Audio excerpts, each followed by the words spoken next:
lovely to see such a large crowd here tonight. My name is Rebecca Manley, and on behalf of the Department of History, I'd like to welcome you all to the annual Nugent Lecture. First, I'd like to thank the people who made this evening possible, my colleagues Amitabh Chaudhary and Ishita Pandey, who are the co-conveners of this year's seminar series, and they conceived and organized this evening's event. And Cindy Fair and Diane Whitelaw, who were invaluable on the logistical front for tonight.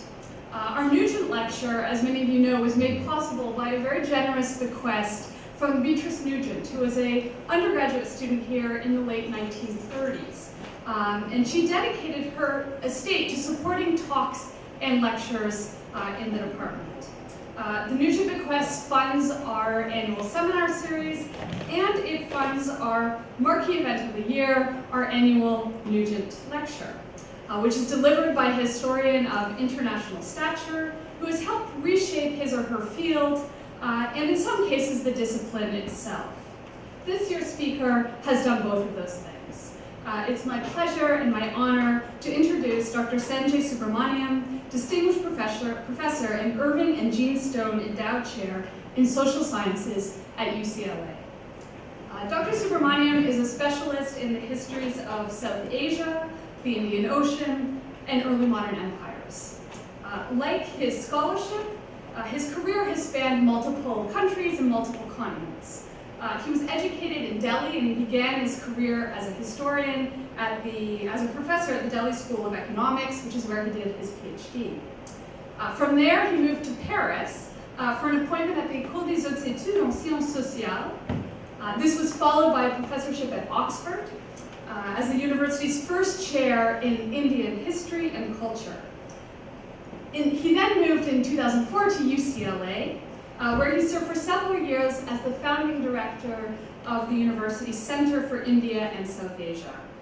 In 2013, he was elected to the Collège de France, which is France's highest intellectual honor, to a chair in early modern global history, which he currently holds simultaneously with his chair at UCLA. Now, as I begin to prepare my introductory remarks for today, I naturally turn to Dr. Subrahmanyam's list of publications, selected publications on his departmental website. It was, I have to say, a sobering experience. 3 years out from his PhD, in 1990, he published not one, not two, but 3 books, 2 monographs and 1 edited volume. And if you scroll down, you will see that 1990 was not a unique year in this respect. Dr. Subrahmanyam is very clearly an extraordinarily prolific scholar. More impressive, even, I think, than the sheer quantity of books, edited collections, articles, which are not, in fact, listed on this list of 30 publications, is the range and depth of his work. Dr. Subrahmanyam is one of the rare scholars who can truly claim expertise in early modern Eurasia. He's proficient in almost a dozen languages, and he has an astounding command of vast and diverse historiographies on European empires, on the Indian subcontinent, Southeast Asia, and beyond. His research cuts across many of the long-standing established and political geographic boundaries that have structured, in many ways confined, as his work points out, historians' scholarship. Dr. Subrahmanyam is perhaps best known for his concept and practice of what he calls connected history. Now, given his background in economic history, you might well imagine that his study of connections in this early modern era focuses on forms of economic exchange, on markets, money, merchants. Now, his first several books are indeed in economic history, and they make a signature contribution to the history of commerce in the early modern area and in the subcontinent particularly. But his intellectual curiosity is clearly far too capacious to remain limited to one sphere of intellectual inquiry. Since his earliest books in economic history, Dr. Subrahmanyam has extended his research into the history of politics, culture, and ideas. His connected history operates in all of these domains very impressively. probing the interstices where politics and people met, the realms of encounters, whether in imperial courts, which is covered in his book, Courtly Encounters, which I got to read a little bit of at least today, or in ports, which I assume we're going to hear more about in this evening's talk, through individual stories, as in his wonderfully titled book, 3 Ways to be an Alien, which I know some of you were reading for a class today, or through broader processes of cultural representation, as in his most recent book, 2017, Europe's India, Words, People, Empires. Dr. Subrahmanyam's connected histories advance a new way to conceptualize the history of the early modern era. By reaching beyond these standard political boundaries and seeking not comparisons but connections, he's revealed the ways in which what were long thought of as distinct and separate civilizations, kind of silo-like, were in fact interconnected worlds, shaped by their mutual interactions and engagements. He has in the process breathed new life into the temporal category of the early modern, making the advent of the era not simply a European story, but a truly global phenomenon, fueled by simultaneous transformations in multiple, often but not always, interconnected centers. It is little wonder that his work has served as an inspiration and a model to practitioners of global history, even if he remains, judging from his publications, somewhat ambivalent about the term itself, global history.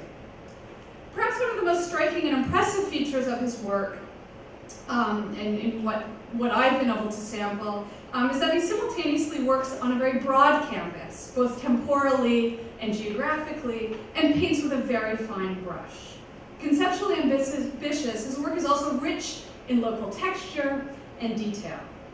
His talk this evening is entitled The Auspicious Port of Surat, Reflections on a Mughal Cosmopolitan Center. Please join me in welcoming our speaker this evening, Dr. Sanjay Subrahmanyam.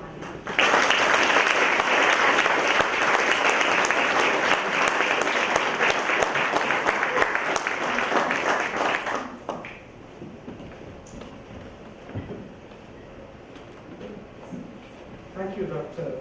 Are you doing all right? Can you hear me? Yes? All right. I'd like to thank the Department of History. I'd also like to thank the various other entities, both within the university and the generous benefactor who's no longer here to be thanked. And in particular, I'd like to thank Amitav Chaudhary for having organized this invitation, and on whose account I'm here, and who I've had the pleasure of meeting for the first time, though I had a certain sense of his virtual presence. So what I decided to talk about, partly because this is part of our shared interest, so to speak, in the Indian Ocean, is a port, a site, but to link it up with a larger question. And the larger question, of course, is the question of cosmopolitanism. Now, as you would know, there's been a revival of interest in this term, let's say, in the last 15 or 20 years. There's been a series of different publications, ranging from a collective volume of the journal Public Culture some years ago to the work, for instance, of my colleague Margaret Jacob, a specialist of the Enlightenment, who wrote a book called Strangers Nowhere in the World. And of course, when one thinks about this usage of cosmopolitan and cosmopolitanism, it's natural for many people to go back to the Enlightenment. And a very well-known article by Paul Hazard actually raises this question and reminds us that one of the sort of iconic definitions of this term happened in the 18th century in the Encyclopédie, where an anonymous article, perhaps written by Diderot, perhaps not, reminds us that the word derives from two Greek elements, cosmos, monde, and polis, ville, and it says that cosmopolite or cosmopolitain means a man who has no fixed abode, un homme qui n'a point de demeure fixe, un homme qui n'est étranger nulle part, or a man who is a stranger nowhere. Less remarked is the fact that the author, whoever it was, began by saying one uses this term at times as a joke. On se sert quelquefois de ce nom en plaisantant, because it seems that these people who call themselves cosmopolitans, in the eyes, at least, of the person who wrote the article, were apparently somewhat pretentious people who claimed that they could be anywhere in the world, and in fact, that sense that they had of being strangers nowhere might have been as much a reflection of their own blindness as their comfort in being anywhere in the world. Now, of course, if you think about where this term goes back, and this is something which Azar, for instance, discusses in his essay, we know that we can take it back certainly to the 17th century and perhaps even to the 16th century. One of the early users of this term actually was the polymath and great eccentric Guillaume Postel, who in his work 1560 de la République des Turcs says that its author is Guillaume Postel, cosmopolite, that he's a cosmopolitan. But then he also says that his cosmopolitanism essentially consists in a desire for universal peace. However, this universal peace must be brought about under the French crown. So there's something strange going on over here. Right? So he's at once extremely cosmopolitan, apparently, but he can't get rid of his Francocentrism. Now, this question of cosmopolitan and cosmopolitanism, we can say, has been taken in at least 2 or 3 different directions. So there's one notion, which is where you identify the individuals who are cosmopolitans. And in a certain sense, that's the trajectory which I've been talking about so far. So then the question would be to say, why do some individuals become cosmopolitan and others not? And you can have all kinds of very reductive answers. You might say that certain cultures are more given to being cosmopolitan than others. You might say that it's hardwired into the DNA of some people to be cosmopolitan. But I actually would prefer to go back to that very beginning of the term as it's analyzed in the article in the Encyclopédie, which is that, in fact, for me, if you're going to discuss the problem of cosmopolitanism, you have to start with the place, not with people. So for me, the question which is going to be at the center of this talk today is what kind of places lend themselves to the birth, the persistence, and the sustenance of a cosmopolitan culture. And I think that for my purposes at least, this is a more interesting way of going about it rather than saying such and such a people, let's say the French, are more cosmopolitan than such and such another people, such as, let's say, the Turks, which is, in fact, then cosmopolitanism being nothing else but a kind of a rather crude weapon being used to distinguish some superior people from some inferior people. Right? So my purpose over here is to then look at a place, to look at interactions in the place. It is neither to look at this as a problem, as I said, of individuals, nor is it a problem of looking at it, for instance, as APF famously did in a brilliant book, as a problem, let's say, of ethics or philosophy, which is a perfectly legitimate exercise, but it's not my exercise.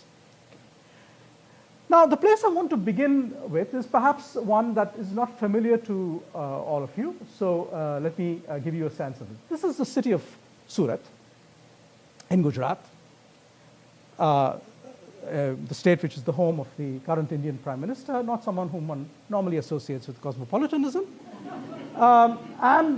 This city is here drawn by a Swedish visitor to it, a man called Christoph Henrik Brad, who was here in the middle of the 18th century. And he gives you a very clear sense of what this city was. And I'm going to come back to some features of it as we move along. So note that this is a city which has 2 walls, and I'm going to come back to that. There's an inside wall and an outside wall, but there is also something which you could possibly see in the middle there, which is a fortress. And I'm going to come back to this fortress. There's an artillery fortress over here, right?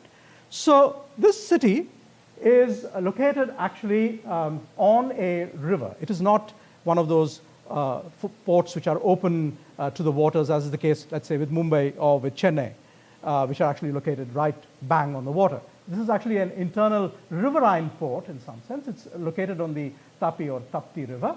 And it is a port which has an origin which is obscure, but we certainly know that in the beginning of the 16th century, it was not much of anything. So it was actually a minor port at that time, but then the question for me is, how did it come to be important? And for me, the heart of that initial matter actually rests on that question of the fort, right? The fort which you see here drawn in the 18th century again.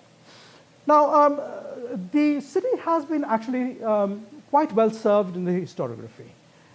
There is at least one major set of works on it by a historian who, in many respects, dominated his generation of studies of the Indian Ocean, the Calcutta-based historian Oshin Dasgupta, who wrote this book, unfortunately published very obscurely by Franz Steiner Verlag from Heidelberg, Indian Merchants in the Decline of Surat, where he actually talked about the port in its last phase, which I'll come to eventually. But he also talked in his collected essays, such as the one that you see over on the right, which I had the pleasure and honor of actually writing an introduction to, a posthumous collection of his essays. He talks about Surat as exemplifying a certain type of Indian Ocean port. And for him, the real interest of Surat is that it corresponds to a different category than the type of port which was, for instance, famously studied by Rhodes Murphy. Rhodes Murphy, who was a sort of a historical geographer, made a career of studying what were essentially these so-called European bridgehead ports. Right? So these ports which became the centers of European colonialism, for instance, such as Chennai or Madras, such as Mumbai, but also, for example, such as Jakarta, or such as Penang, and so on. So there's a whole series of such ports which Murphy described as the sort of points of entry through which European influence and European colonialism gained traction in Asia. But Dasgupta actually was interested in posing the problem of what does a port look like, which is not about that, but which is about something else, right? Where it's not really European power which is the determining factor, but where it belongs to another kind of political system. And in that sense, I would say that he sort of anticipated the work of several other subsequent historians, for example, who have written about medieval Indian Ocean ports. Just to give you one example, the book of Roxani Margariti on medieval Aden is one of these kinds of studies of ports that existed as, probably she would argue, a cosmopolitan center as well in the medieval period. Now, Surat is located, as you can see over here, in Western India, in the region of Gujarat. It was a port which was often, if you read the standard or conventional historiography, seen as something which became important essentially because of the Mughal Empire. Right? So there's a standard representation of why Surat became an important port, and there's a standard chronology to it. And the standard chronology tells us that the Mughals, who were a Central Asian dynasty descended from Timur, entered northern India in the 1520s, struggled for about 25 or 30 years to consolidate, but once they had consolidated, then moved out of this northern Indian base and essentially conquered three maritime regions. So first Gujarat in 1572, then Bengal in the mid-1570s, and finally Sindh in the 1590s. Right? So they became a maritime power by dint of this. And so the standard history tells us it's because the Mughals conquered Gujarat and they were looking for a port for themselves that Surat became important. This is something which is repeated time and again in the historiography. But of course, the story is not quite as simple as that, because the fact of the matter is that the chronology simply doesn't work. 1570s is the Mughal conquest, but in fact, it can be quite easily demonstrated that the rise to importance or commercial importance of Surat predates this by at least 40 years, perhaps 30 or 40 years. Right? And in fact, it goes back to the time when Gujarat was still an independent kingdom or sultanate, ruled over by a series of rulers, including this unfortunate character called Sultan Bahadur Shah, who, as you can see in the depiction on the right, had the naivete to go and meet a Portuguese governor on board his vessels and then mysteriously drowned. And this Sultan, who was the ruler in the 1530s of the area, and his successors, in fact, represent the period in which Surat really emerges to importance. And what does this actually have to do with? Well, it has to do with the form of connected history. Because actually the rise of Surat is not simply something which must be inscribed in an Indian history, but it must be inscribed in an Ottoman history. And I regret that Ariel Salzman is not here.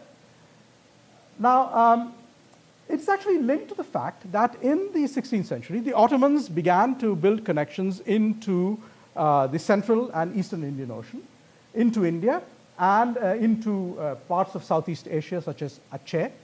Now, this was not a centralized endeavor. The Ottomans had some sort of a conception, and some of the Ottoman viziers, like Sokollu Muhammad Pasha, did have, as Giancarlo Casale in this map suggests, a global vision. But actually, there was also a lot of autonomous activity happening under the umbrella of the Ottomans. There was, of course, whole dynasties of corsairs whom the Ottomans protected.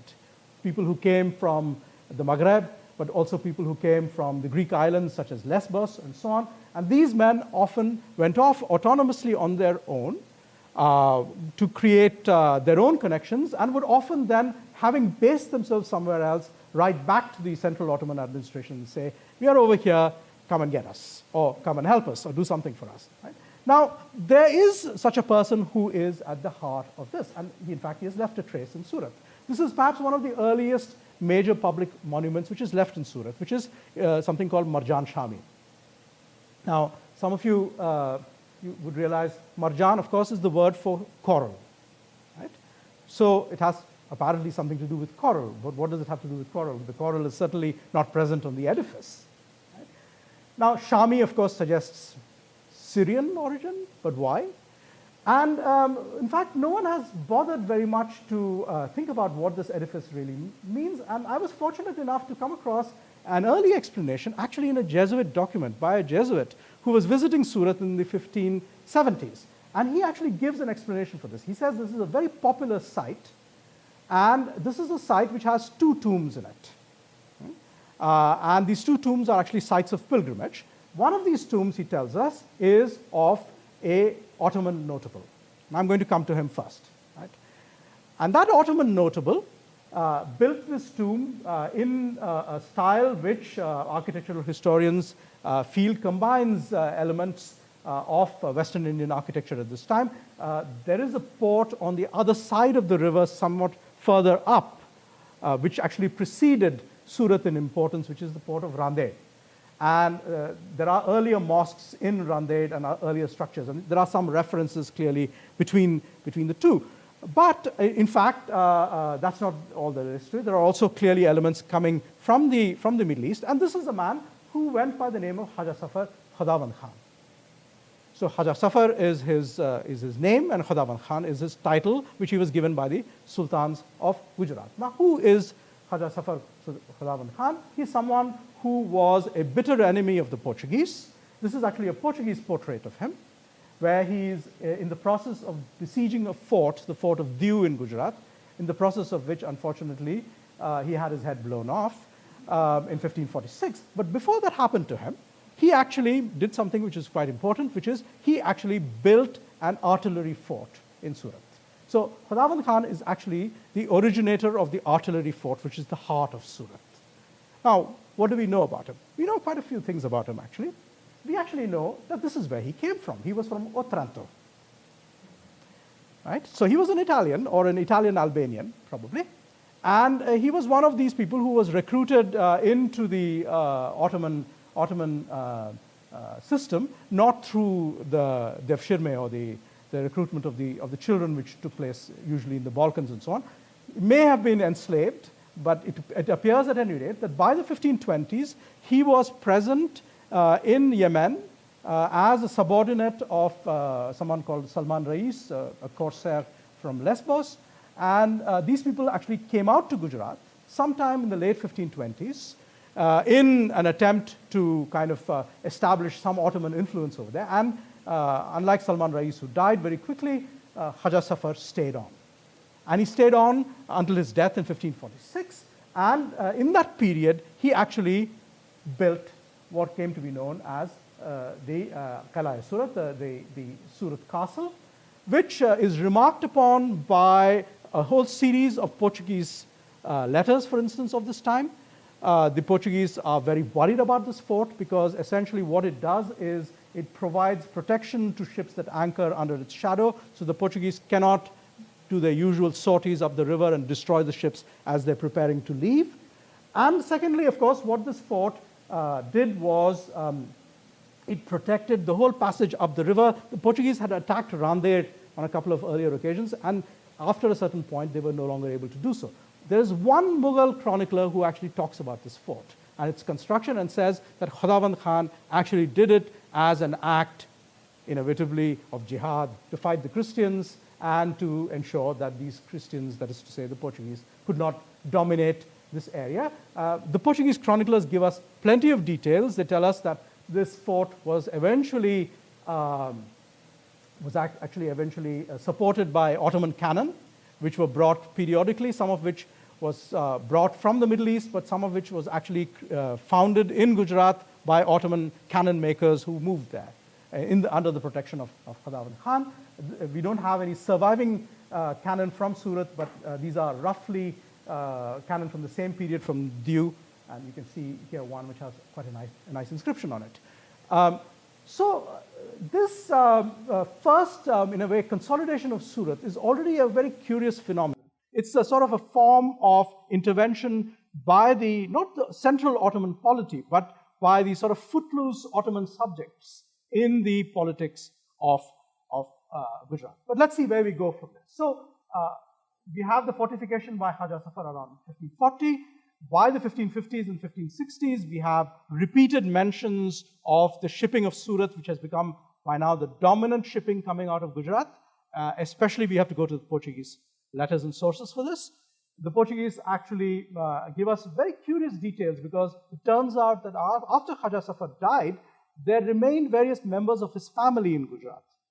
And one of them, who went by the name of Kara Hassan, actually was apparently the friend of one of the Portuguese chroniclers, the chronicler Diogo do Couto. And Couto actually has some very strange passages in one of his chronicles, where he talks about how he used to hang out with this Kara Hassan either in Surat or in Bharuch, which is a little bit further up the coast. And he says, for the curious reader who may ask, what did we have to talk about? I mean, here was Kara Hassan, this Ottoman subject. He says, well, it's basically because we used to read Petrarch and Dante together. Because, of course, according to him, Kara Hassan had still not forgotten his Italian origins and still kept a hand in the culture of the Renaissance. Now, the Mughal conquest, then, for me, is not the beginning, but in a way, a continuation of a process which has already begun. And then we can follow the story from there forward. So the Mughals conquer the area in the 1570s. The Mughals then place a castellan inside the fort, but they also actually have a governor for the city. So the Mughals actually create a kind of tripartite structure. So there is a kaladar, or a castellan, inside the fort. There is a city governor, and then they don't make Surat the provincial capital. The provincial capital is Ahmedabad, which is an interior city. And so actually, there's a sort of three levels of Mughal administration going on over here. And this structure eventually makes it so that when the northern Europeans arrive in the Indian Ocean in force, Surat is the place to which they are at once attracted. So the English East India Company, founded in 1600, the Dutch East India Company, founded in 1602, the magnetic force of Surat draws them immediately to try and set up some kind of a relationship with this port. But what is actually important is that the Mughals won't let them have it on their own terms. That is to say, the Mughals already have their fort there, so there is no question that these others can build a fort. In fact, the Mughals take matters even further. They actually refuse to even let them buy a house in the city, and they insist that these people can only live in the city in rented houses. So, but they allow them this. They give them reasonably favorable terms, and these terms allow the English and the Dutch to become participants in the trade of this port, but only alongside a whole variety of other people. So it's by no means the kind of port, as I said, studied by Rhodes Murphy, where it's in a way the European umbrella, the European shadow, and then other people living there on the sort of tolerance of the Europeans. It's in fact quite the contrary. Now, this allows the expansion of Surat, which lasts with some interruptions. For example, there is famously a great famine which takes place in Gujarat in the 1630s, which creates a substantial interruption to trade.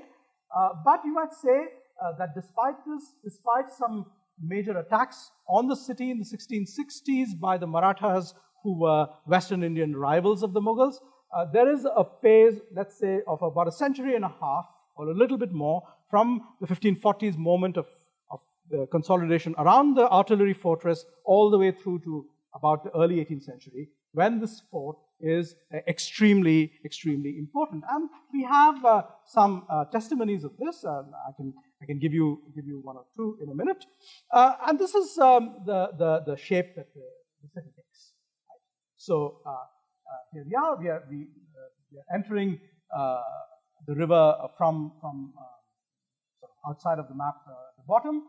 You first, if you were in the 18th century, you would eventually go past this outside wall, which is called normally Alampana, or the protection of the world. And then there is an internal wall, which is called Shaharpana, or the protection of the city. And you can see you go past the Surat castle, and then you normally are supposed to dock by the customs house, where your goods are evaluated. The customs rates in Surat are considered to be extremely reasonable. And one of the things, of course, which is a specificity of the Mughal regime, is that the Mughals were extremely keen on bringing in gold and silver. So they were broadly bullionist in their understanding. So in fact, gold and silver actually has no customs attached to it. So long as you bring it in. But the Mughals do have one important proviso, which is that unlike the Ottomans, they will not allow foreign coins to circulate in their realm. So it means that any foreign coins that you bring have to be taken immediately to the mint and reminted as Mughal coins. And there is a seigniorage which is charged. And you can see the mint is very strategically located next to the customs. You can see now where the Marjan Shami is, a bit further up. You can see that the English factory is actually right across the street from there. And then I'm going to come, the Dutch factory moves around, eventually moves to this other place further to the south.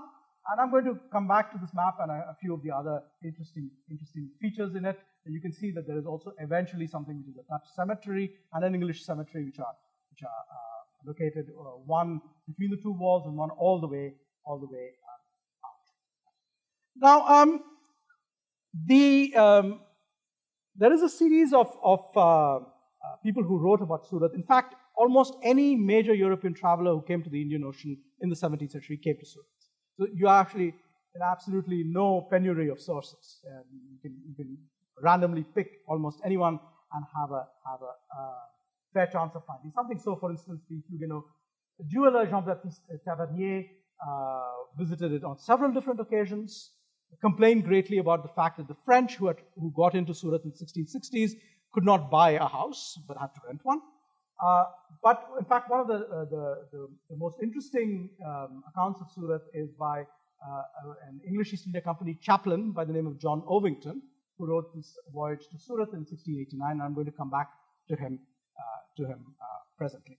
Now, if you read these accounts, of course, they stress the fact of the enormous merchant fleet. They stress the great diversity of the port, but they also stress something which is pretty evident over here, which is that it's not one of those places where the Europeans even sort of hang around with each other. Right? You can actually see that the European factories are actually quite distributed.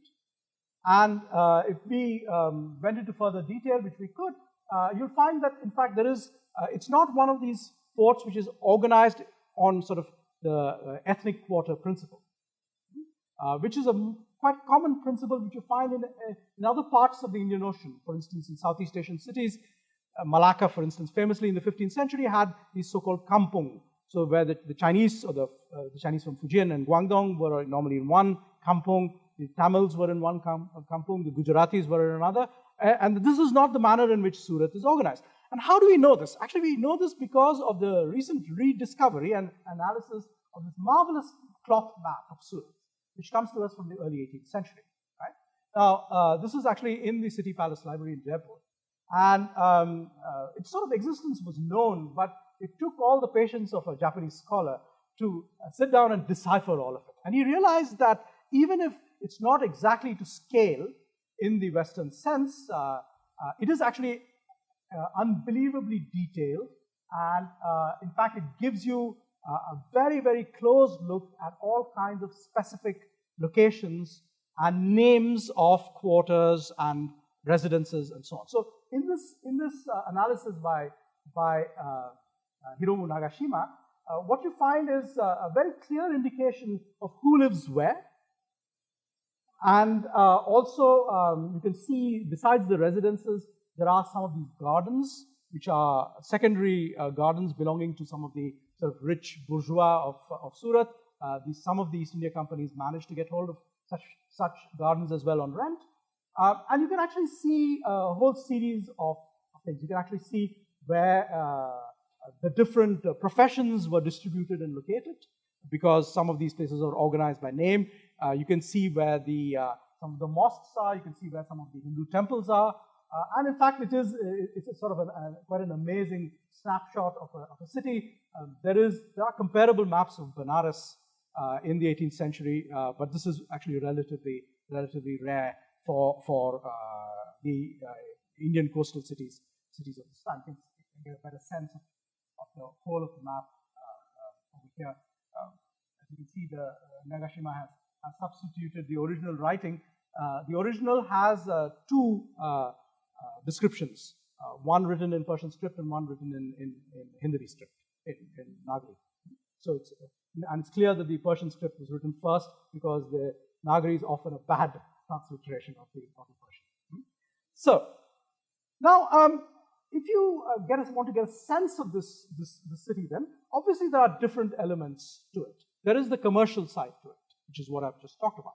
But there's, of course, another side to this city which you have to take into account, which is that it is the main point of departure for the Hajj from India in the 17th century. So it is also a city which, in a way, functions on a religious rhythm. Now, as many of you would be aware, there is a kind of complex history to the problem of the Hajj, because the Hajj, of course, functions on a lunar calendar, and shipping departures and arrivals function on the monsoon, which is obviously based on a different solar calendar. What it means is, therefore, that sometimes you can make the Hajj very quickly and efficiently if your two sailing seasons are such that the month of the Hajj is bracketed between them, but sometimes you have to spend more than a year. Right? And what you can actually see in a place like Surat is that people come to Surat, swell the population of the city in anticipation of the departure, then will leave, the city shrinks, then there's you wait, and they come back from the Red Sea. And of course, it's not only the Hajis who come back from the Red Sea. What comes back from the Red Sea is also a huge amount of Middle Eastern goods, but actually which includes a lot of gold and silver, because even if it doesn't seem tremendously logical, a lot of American silver would pass through Europe, reach the Ottoman Empire, and then from the Ottoman Empire would come through the Red Sea to Surat. Right? So these ships are also coming back very richly laden. And typically, the pilgrims going out for the Hajj have to finance their pilgrimage, so they would take commercial goods with them. And of course, the great commercial product of Surat and its environs are cotton textiles. So it's a textile exporting port and a bullion importing port. But there's also other things that come into the port, somewhat from the Red Sea, more from the Persian Gulf. War horses, for example. So there's a regular horse trade which is conducted in this period, and a number of other things, including something which I will come back to in a minute, which is African slaves. So there is also that question of the slave traffic coming from East Africa, but also indirectly from East Africa through the Red Sea and the Persian Gulf. Here is a description of Surat in the 1680s, written by a French company resident there, François Martin, who says, this is a city that is greatly populated through its connections in all the states of the Mughal, which the city furnishes with all that they need. It is a concourse of all sorts of nations from the month of October, when the trading season, la moisson, he uses the term, begins until the end of May.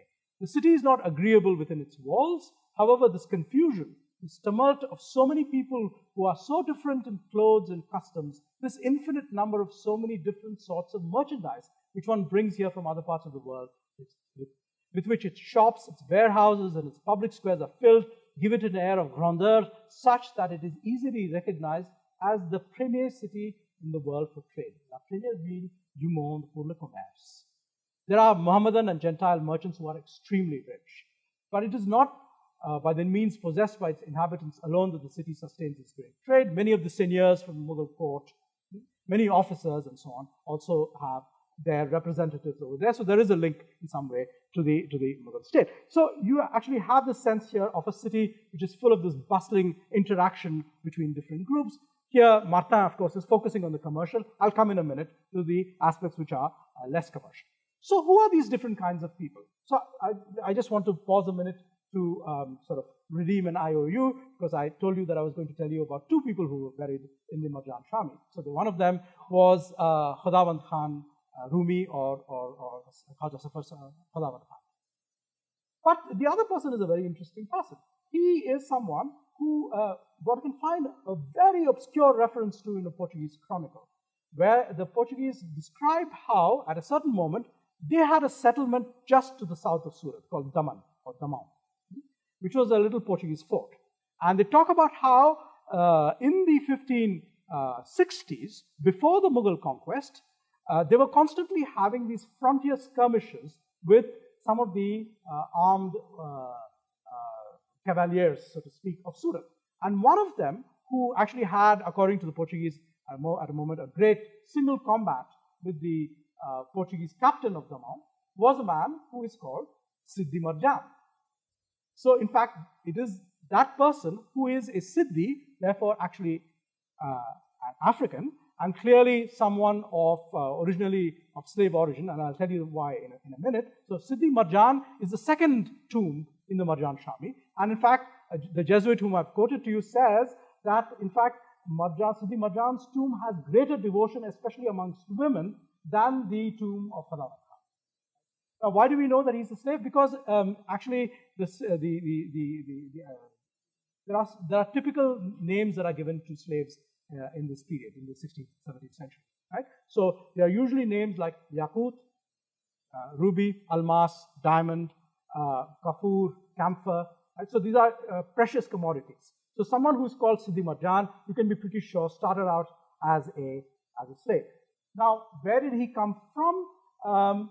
Probably he came from, I would guess, the Swahili coast, though it's not absolutely clear, because normally you would get a suffix. So either people would be called Habshi or they would be called Zangi or Zanji. If they are called Zanji, that means normally they are from the Swahili coast. If they are Habshi, they're normally from further up, Eritrea or Ethiopia. But we do know that this person was at the origin, and this presence of the Africans continues. So if you actually go back to that map of analyzed by Nagashima, if you actually look at the riverfront, now the riverfront is where the most important and the most prestigious properties are, right? So on either side of the fortress.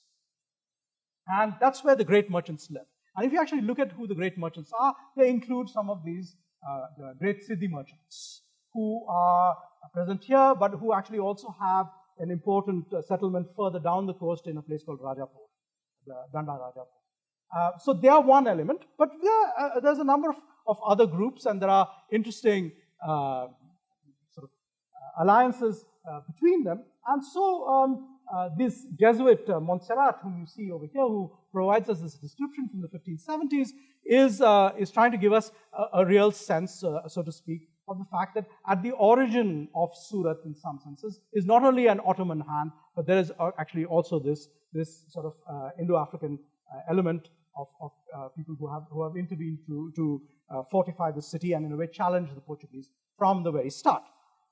Now, in the end of the 17th century, we know that there were a series of incidents that happened which began to disturb the trade of Surat. And if I have the time in the Q&A, I may refer to some of them. In fact, a lot of this problems at the end of the 17th century were caused by European attacks on ships going to the Hajj. And these European attacks were often conducted by people who were quote-unquote pirates, sometimes people with very complicated networks. There were people who were linked into the Caribbean. Famously, Avery and Kidd, who were two of the most well-known, possibly had connections into Boston. So they were actually operating on the Atlantic front and the Indian Ocean front, attacking the shipping from Surat and so on. We get a sense of this from these nice manuscripts of the 17th century, talking of the Hajj, the preparation for the Hajj, how you go about it, and so on and so forth. And so this is gives you one sense. But there's also other sources, including unexpected sources of sort of getting into the world of Surat. Here's just one example which I will give you. This is the work of a French traveler called François Legouze de la Boulaye, who was from Beaugé in Anjou, and who actually went off traveling to India in the 1640s and 1650s, and he produced this travel account. If you look at the printed version of the travel account, it has some really awful drawings. But there is a manuscript of the travel account, and this manuscript is in the Accademia delle Lince in Rome. And in this manuscript, he actually has these drawings which were clearly made for him by Indian artists. Right? What he often did was he would write the text and then he would leave a space for the artist to fill afterwards. So he has, for example, these stories, which are quite interesting stories. Those of you who are of South Asian origin will, of course, recognize directly who the person on the right is meant to be. So that's meant to be what he calls Kochna, which is Krishna.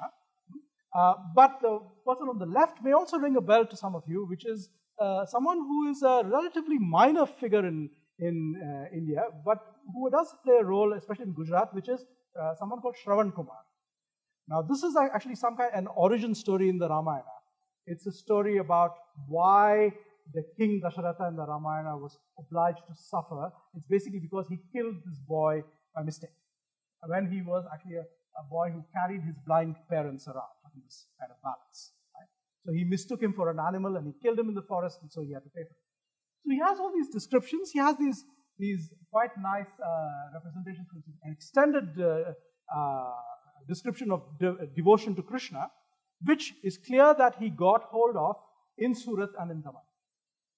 So here you can actually get a sense of another life of the city, a life in which there are manuscript illustrators, there are textile painters, sometimes they're the same people, where you can actually discuss and sort of try to get hold of. Now, I imagine that he must have communicated in Portuguese.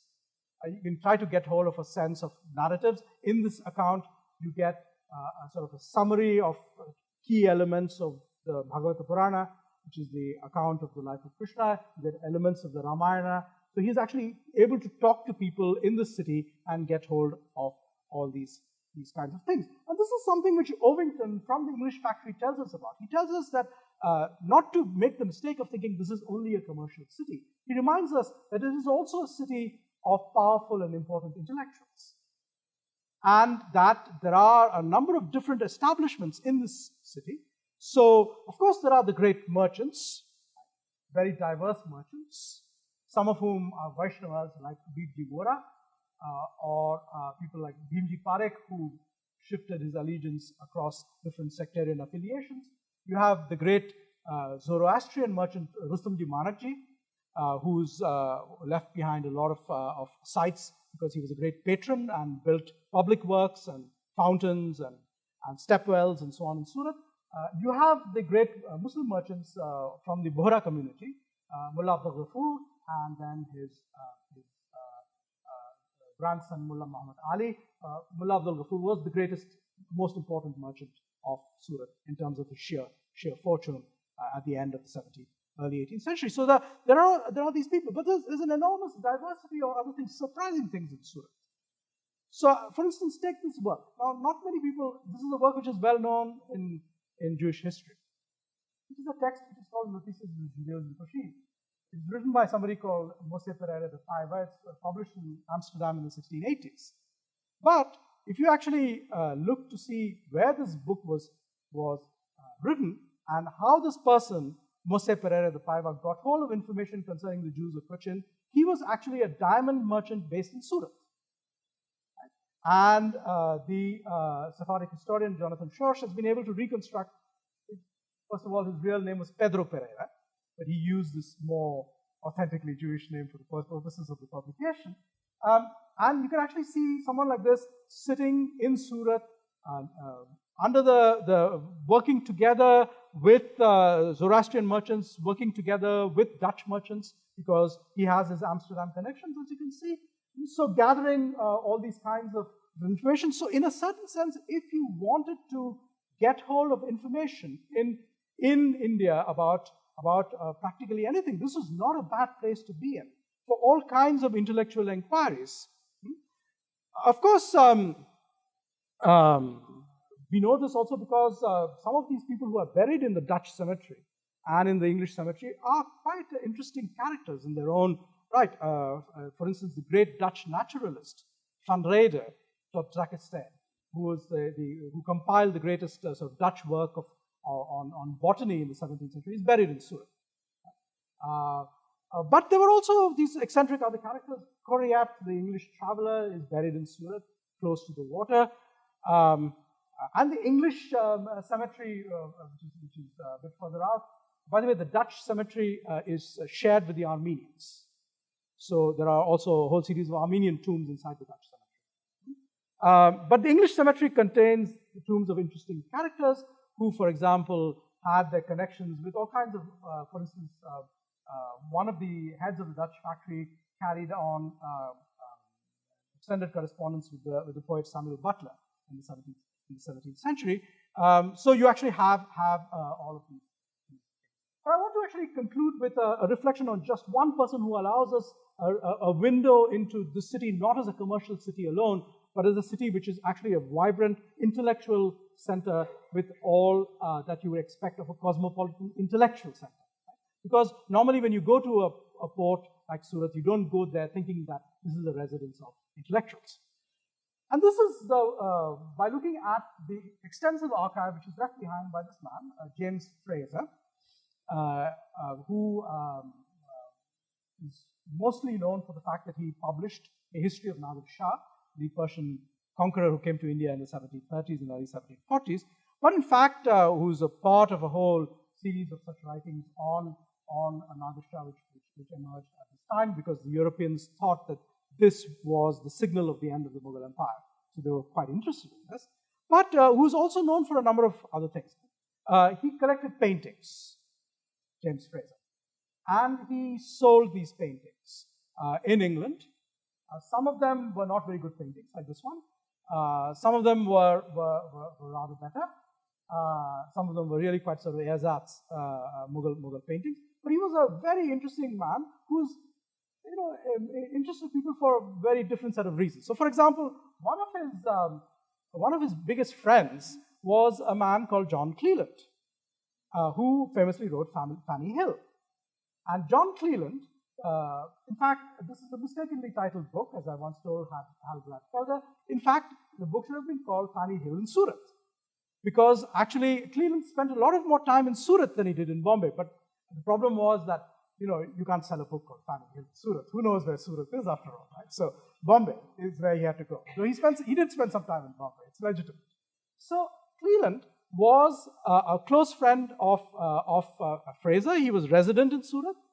And Cleland was a very curious character. He kept switching his allegiance between Protestantism and Catholicism. He apparently he spoke fluent Portuguese, and he was much too close to the Portuguese for the liking of the English. There are also suspicions in some of the English records that he had a complex emotional life, as one might suspect from the author of Fanny Hill. But what is actually interesting is that Cleland was the link also between Fraser and Alexander Pope. Right? So, in fact, Fraser had connections with Pope, and he often used to try to sell things through Pope and get Pope to place things on the market for him in England. So, what kinds of things? So, the interesting thing about Fraser was that he was a collector. Right? He was one of the early collectors, and in fact, if you go to the Bodleian Library in Oxford today, one of the earliest important collections of Arabic and Persian manuscripts is Fraser's collection, which eventually came to the Bodleian. The first sort of Indian Persian collection in Cambridge comes from George Lewis, who was a deacon. But Fraser was the first person who constituted a serious collection in the context of Oxford. He did so. He also had some sort of geographical interest. He produced a map of the Mughal domains and so on and so forth. He also, as I said, got hold of quite a set of miniatures, portraits of the Mughal emperors and so on. So all of this. But he actually collected very widely and with a great amount of curiosity. So for instance, he collected some of the earliest Zoroastrian manuscripts of the Zend Avesta, which actually precede the collections of Onkechi Lutheran. So he was in touch with the Zoroastrian community and he was trying to get hold of ancient old Persian manuscripts from them. But he didn't just do this on a random basis. We know from his writings that he actually tells us very clearly that he arrived in Surat very young. He arrived in Surat barely at the age of about 16. He had not yet had a university education, but when he came to Surat, he spent 2 stints there. He spent 1 stint of about 11 years, went back to England, and came back for another stint of about 6 or 7 years. And in the first stint, he, as he tells us, apprenticed himself to 3 people. He apprenticed himself, first of all, to a master who actually was a Zoroastrian, who taught him Farsi, who taught him to read Farsi. He then apprenticed himself, and this is actually quite interesting, to a Chishti Sufi in Gujarat. And he entered into that sort of semi-esoteric world of Sufi knowledge. And then the third person whom he studied with more briefly was someone called Srinath Vyas, from whom he learned about Sanskrit and related matters. So he also collected some materials concerning the world of what we would today call Hindu religion. He has a small collection in Sanskrit. But his extensive collection, which is actually a really, really interesting collection and which I've done an analysis of elsewhere, is a collection of materials on history, on literature, on Persian poetry, and so on. But actually what is very interesting is what his sense of taste is and what it looks like. And what is actually really interesting is that Fraser was completely taken over by these people who had taught him Mughal culture. He reproduces their prejudices.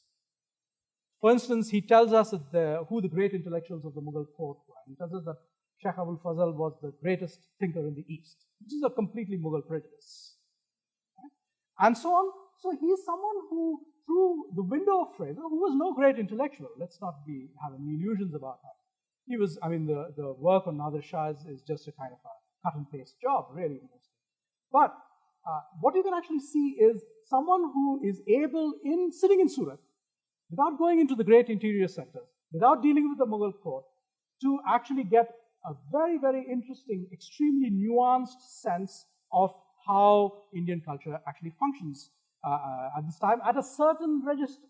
That is to say, a register which involves certain elements of popular Islam, which involves certain kinds of other things. I mean, for instance, one of the most interesting manuscripts that he has is this, that the Mughal Emperor Shah Jahan had a daughter called Jahanara. And Jahanara, it's not all that well known, lived in Surat for a time. And she actually owned ships. And she used to actually send out her ships to the Red Sea in the middle of the 17th century. There is a place in Surat which is called Begumpura, which is named for her, because she resided in that area. Jahanara wrote a mystic text, which is actually a biography of Muinuddin Chishti, one of the early Sufi saints in northern India. It's not a very good text, but he acquired a copy of it. So he was actually able to enter into these things. So in fact, he has a very decent library, which is to say, pretty much all the good Mughal chronicles are covered. He has pretty much all the great Persian poets from whatever you want, Rumi, Hafiz, Jami, they're all there, Amir Khusro. But he also has, in a certain sense, this sort of possibility sitting in Surat of buying and fiddling around with other things. He can enter into the Zoroastrian world. He can enter into the world of the Vaishnavas living there and so on. So to conclude, some of you may know a story written by a French author of the late 18th century called Bernardin de Saint-Pierre. It's known both in its original version and because Tolstoy did a reworked version. It's a story which is called the Cafe of Surat. And in this, it's a kind of parable in which Bernardin tells us that there was a cafe in Surat and different people came into it and then they have this religious discussion. Right? So the Christian defends the Christian point of view. There's a Chinese Mandarin who defends the Chinese point of view concerning the subject of God and creation and so on and so forth. There is an African who is, of course, denigrated, as usual would be the case in the context of the 18th century. And then eventually there is someone who is sort of the mouthpiece of the Enlightenment philosopher, kind of deist, who basically comes and explains that why are you all fighting? All these are nothing but different ways to the same purposes. We give them different names, but essentially they are all pretty much the same. The sort of the hidden purpose of all of them is the same, which is a sort of a deist typical reconciliation of the 18th century. Now, of course, people have done different things with this story, including asked how Bernardin, who was in the Ile Maurice and in Réunion, but who actually never came all the way to India, how he got hold of it. But to me, I would actually conclude by saying he wrote the story. It's actually about, in a certain sense, a cosmopolitan conversation. And where else could it be but in Surat? Thank you.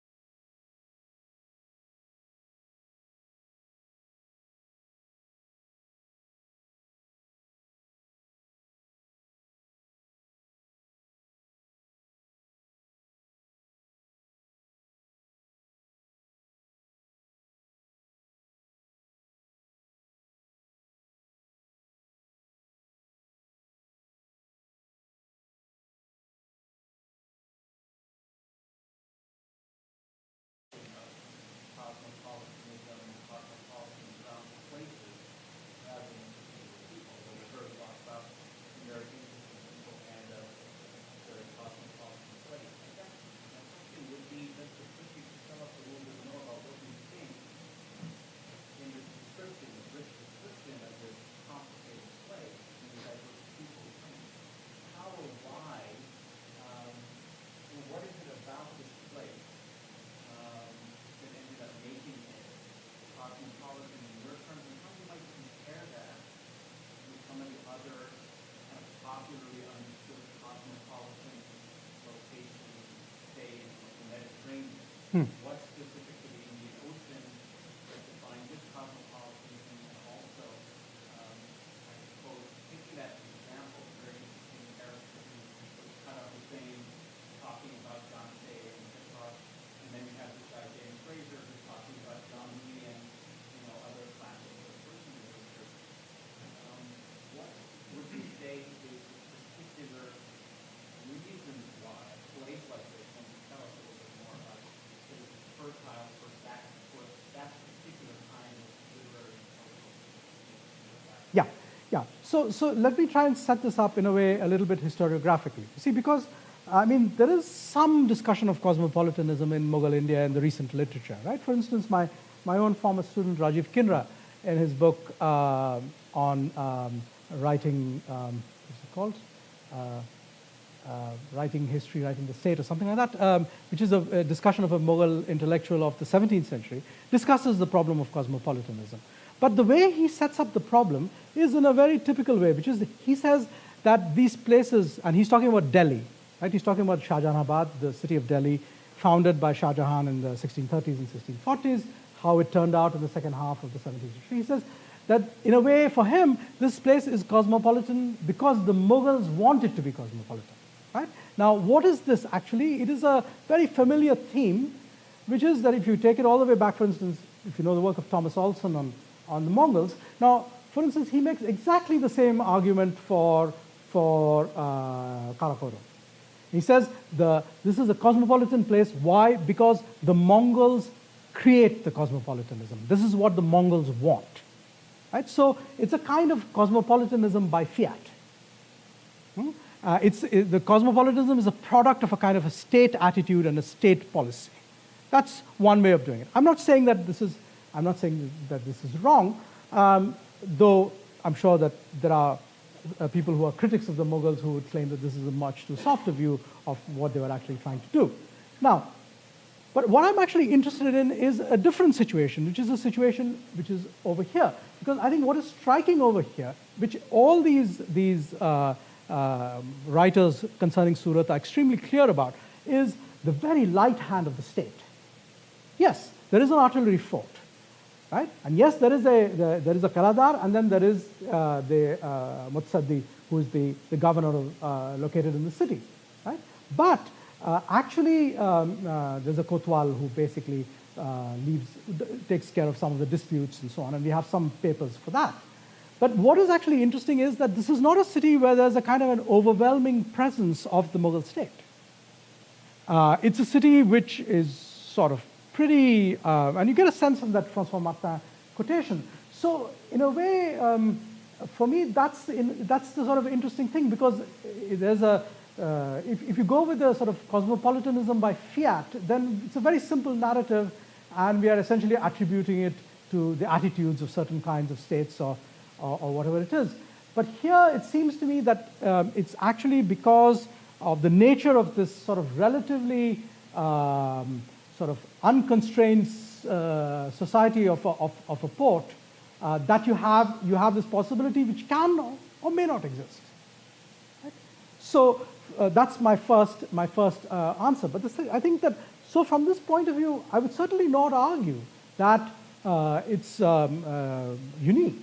I mean, surely you could find comparable situations in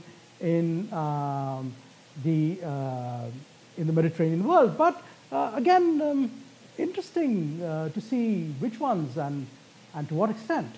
I mean, for the early modern Mediterranean, which I know better than the medieval Mediterranean, I mean, yes, Istanbul is certainly a very cosmopolitan city, but then you have the Ottoman state very much present there, right? And if you look to some of the Italian cities, for instance, yes, there is diversity, but there is also, I mean, absolutely no way in which, I mean, there are some Italian cities in which Jews may be tolerated in a ghetto, but would there ever be a Muslim presence? Obviously, very small. I mean, as you know, there's that famous little article by Jamal Kafadar about the little group of Turkish merchants who were living in Venice in the 16th century. But essentially, these European cities are not ideal for this. Maybe if you looked at Algiers or Tunis,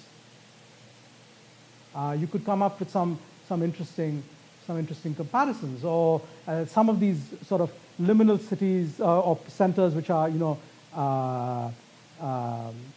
at the fringe of the Ottoman world. You could actually see some of this happening. But I mean, again, I really want to also sort of in a way put the gauntlet down to my colleagues who study port cities to say, fine, now we always talk in these cities, port cities of the commercial activity, and that's great. I agree we should do that. But sometimes I think we sell them short in terms of the fact that there's lots of other stuff which is actually happening in these cities as well. I mean, typically when you ask people to talk about early modern intellectual centers, most of the time they will go with the great interior political cities and think of them as the places where the intellectual activity happens, whether it's Bijapur or Hyderabad or Delhi in the case of India. But I mean, why would we not take seriously the possibility that, Corfu or some other place might be also a place where there's interesting stuff happening, right? And remember that Corfu was one of the great centers of Sephardic resettlement in the first phase after the expulsion.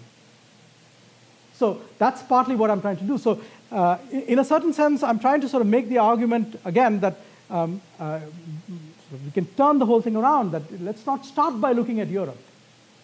Because actually the problem is that, I mean, Europe is in the 16th and 17th century driven by institutionalized forms of intolerance of a type which is actually quite atypical of many other parts of the world.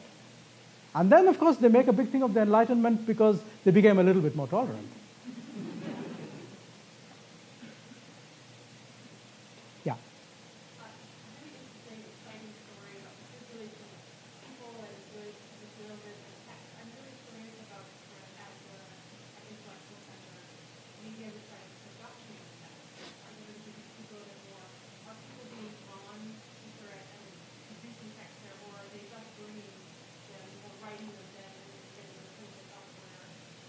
Yeah, I mean, what you would eventually have to do, which is the kind of work which is very painstaking, and I'll admit I have not done it either, is this, that you would actually have to do a careful study, for instance, of colophons to see where texts were copied or written, right? And not all texts have colophons, but many of them do, so you can actually get a sense of it. In Fraser's collection, you can actually see that a number of texts are copied in Surat or copied in Khabayat. Some of them are written in Surat. Right? Now, if you actually look at this city and you look at the kinds of people who are in here, so in fact, there's a whole series of different groups in here. The Chishti Sufis are very important, but there are also some other groups of Sufis from Central Asia and so on. The real surprise for me, actually, which is over here, is that this is actually the biggest single site in the whole city inside the wall. And you know what it is? It's bigger than the fort. And it's actually a center of the Aidarusi Silsila, which is a group of Sufis coming out of South Arabia, of the Hadamat. Some of you will know a book by Eng Seng Ho called The Graves of Tarim, where he discusses this group. But these are actually people who we know were quite important, who actually are important also because of the fact that, again, this is something which you realize from someone like Fraser, that though we often somewhat mistakenly think of Mughal intellectual activity as taking place in Persian, actually there's also a fairly, especially in Gujarat, an important set of things which are happening in Arabic still. And the Aidarusis are a part of keeping that connection with the Arab-speaking world alive. So you have this. If you look at Ovington talks about also the centers of Brahmins and so on.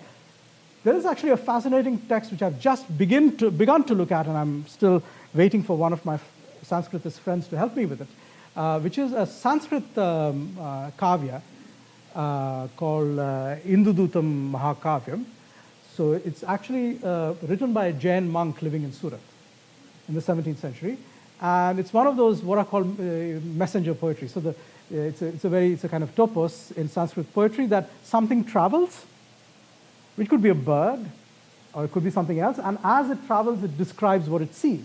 But this guy actually has made the thing which travels the moon, right? So the moon is traveling between Rajasthan and Gujarat, and as the moon travels, he describes what the moon sees, including there's an extended description of Surat in it, and where he actually gives you a sense of these Jain mutts, these places, these monasteries with Jains and so on and so forth. And again, it's an interesting situation because it makes a lot of sense. You have these very rich Jain merchants there, who are well known for the fact that they always supported intellectual activity and were extremely given to charity. I mean, there's a whole Jain tradition where the Jain merchant, in preparation for death, gives away his entire fortune. So you can actually see these different aspects if you start bringing it together. But I would still say that we've got to sort of start with kind of abolishing the prejudice that what is a commercial center cannot be an intellectual center. Yeah. Thank you. This is a wonderful talk, very rich.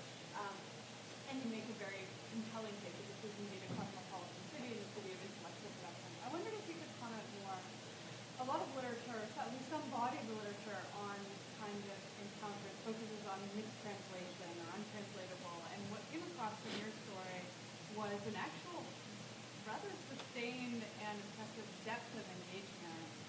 So even in the case of Fraser, who you clearly don't think is a luminary, but he was able to gather even some of the prejudices of his thought. So I wonder if you could just comment on that overall. Yeah, no, I mean, this is something which I've been interested in for a long time. I mean, there are always pendulum swings in this matter because, I mean, essentially, there was a whole sort of generation, in a way, which came out of, I would say, Todorov and the conquest of America, which insisted on this sort of semiotic incompatibility narrative, right? That you have these two cultures, and their semiotic systems are coded completely differently, and then nothing passes. And this is the characteristic encounter. This is Cortes and Moctezuma for him. But I mean, as I've discussed at some length elsewhere, I mean, I think that this, first of all, even underestimates the problem of Cortes and Moctezuma, because if you actually read even Cortes's letters, you realize that within about some weeks or months of the Spaniards entering Tenochtitlan, they were trading in the markets. Now, you can't trade in the markets on the basis of nothing, right? Yes, you could then make the argument that there were much deeper misunderstandings, for instance, concerning the belief system of the Mexica or whatever it is. But in some sense, what you actually are looking at, when it's not like a one-off thing, but I mean, this is a site where people settle, where they interact over long periods of time, and eventually, if you don't start out with a very structural prejudice about incommensurability, you realize that in fact there are forms of communication which may transform sometimes the two sides. So what you end up with may not be what you started out with, but still you do have the possibility of these forms of translation emerging, again and again. I mean, the person whose work I've often liked on this, for instance, is Inger Clendenin, for instance, who's written both on America and on Australia, and you see in her work some of a sense of that. And I would say that this is essentially what is happening over here. But again, let's pay some attention to the fact that I would insist on the fact that the conditions of power have a serious impact on the possibilities and the limits. And we are living in a world over here which is quite unusual. This is not Madras. This is not Mumbai in the 18th century. This is certainly not Jakarta. It's a very different place, and it's a very different set of relationships. Someone like Fraser cannot come in to Surat and demand this and that. He has to come in and in a sense, place himself as a supplicant, apprentice himself into the culture, and only then does he actually have some cards to put on the table. So it's a different situation. Now, what this, of course, means also is this, and I want to come back to that, which is that this is Surat at this time. If you move to Surat in the 19th century, it's a very different city. It's a very interesting city. Someone like Douglas Haynes, for instance, has written about that Surat of the 19th century or the 20th century, but it's a very different city by that time. Yeah. I was wondering about the architectural influences of Yes. and whether we could create cosmopolitanism to this environment. Yes, this is an interesting question because actually, we don't have, unfortunately, a proper historical architectural survey of Surat. There are some, there's a famous book in Gujarati by the well-known Gujarati writer Narmad, which is called something like Surat Ni Hakikat, something like that. So you have this tradition which goes back to describe the city. It's sort of in the way that Sayyid Ahmad wrote about Delhi and so on. But I don't think that we haven't got, for instance, there are all these sites which Rustamji Manaji built. We have the sites that we have some of these Hindu temples from this time. We have several Sufi shrines. We have the Gopi Talab, which is an early 16th century stepwell system built by Malik Gopi, who was a sort of Brahmin merchant, right? So we have all of this, and you can see influence in all of these. But I mean, I'm very struck by the fact that if you go to the even to the graveyards, right? If you go to the English graveyard, actually these are very, very complicated structures because these are not European structures in any normal sense of the term. They are actually, I mean, there's only one article that I know of which has tried to analyze them and which actually makes the argument that there are elements here which are coming out of Timurid architecture in the English graveyard, right? I think the Dutch graveyard is a little less influenced, but I also suspect that the Dutch sometimes constructed the tombs elsewhere and moved them to Surat. Yeah. I just had a quick question. Sure. There is an There are many bazaars. But I didn't see that on the map. There are many bazaars. I mean, but if you actually go back to that detailed map, Yeah. the early 18th century map, you can. It's actually there are many sites for bazaars. Actually, there are bazaars which are general bazaars, but there are also bazaars, for instance, which are linked to, say, specific professions. So, for instance, there is a bazaar of the paper makers. There's a bazaar. Some of them. There's a bazaar of the fish sellers, and they're all identified in this map. It's quite interesting from that point of view. Right? Unfortunately for me, well, fortunately eventually, I mean, the long version of it is in Japanese, but fortunately I have colleagues who can read it. So.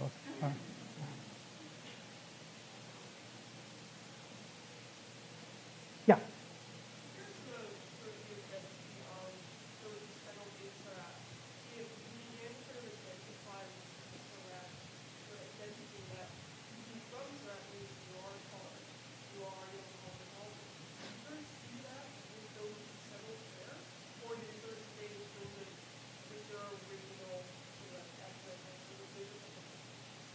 Yeah, it's an interesting question. I mean, you know, the name Surti is adopted by members of a few different communities. Some of you know something about the history of cricket will remember that there was an Indian cricket player called Rusi Surti, who was actually a Parsi from Surat originally, who was roughly a contemporary of Nari Contractor. Now, a lot of these writers whom Fraser collects use the Nisba Surati. Right? So they actually identify themselves, at least to that extent, with the town. There are some interesting hints. I mean, Dasgupta, for instance, has an interesting passage where he talks about the community of Banyas, of sort of Hindu merchants from Surat, living in the Red Sea in the end of the 17th, early 18th century. And one has a sense that these people, when they were, so to speak, in diaspora, did have a sense of coming from this place.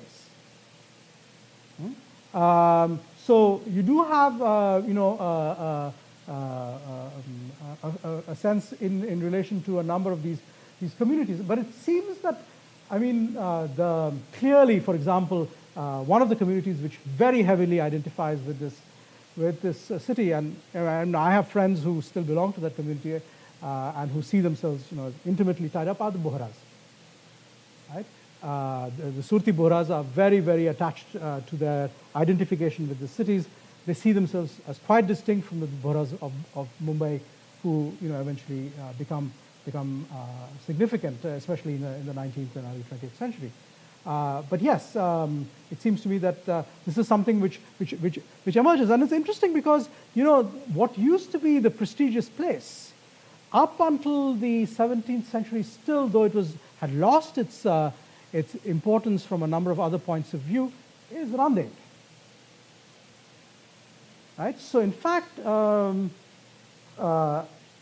the early 17th century, early to mid 17th century, one of the most of the first important prose texts in Malay was written. It's a text called the Bustan-e-Salatin, the Garden of the Sultans, and it's written by somebody called Nuruddin. He calls himself Raniri, or he's Randedi. He's from Randed, and he went to Southeast Asia and wrote this incredibly Arabicized Malay, full of stories from Abbasid texts, exemplar from Abbasid texts.